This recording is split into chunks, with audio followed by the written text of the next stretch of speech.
Tutvustan teile uut ClickShare'i mudelit CSC200 pluss, mis tähendab seda, et nüüd on võimalik näidata 4K esitlust tänapäevasele LCD ekraanile.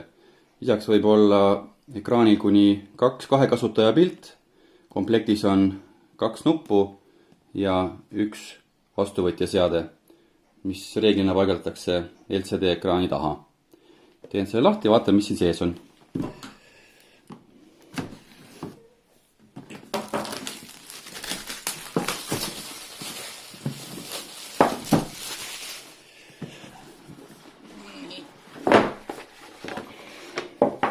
Nagu oli räägitud, on endiselt 2 nuppu.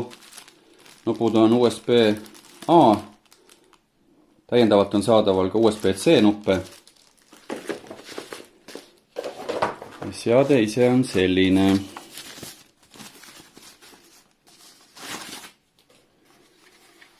Saab kinnitada seinale. USB-pesa nuppude paaritamiseks, sisse-välja lülitamine ja nagu oli räägitud, et on HDMI väljund 4K pildi edastamiseks, siis on võimalik elektritoide eraldi adapteriga, mis on kaasas, või siis üle arvutivõrgu PoE-ga.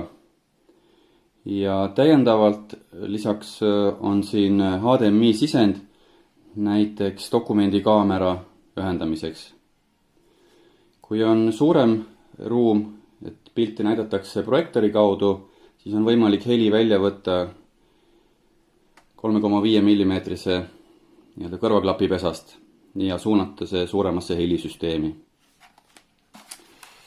Selline ta välja näeb. Kui paneme televiisorile pildi ette, siis teeme uue video. Seniks võite rohkem infot vaadata proscreen.eu. Aitäh!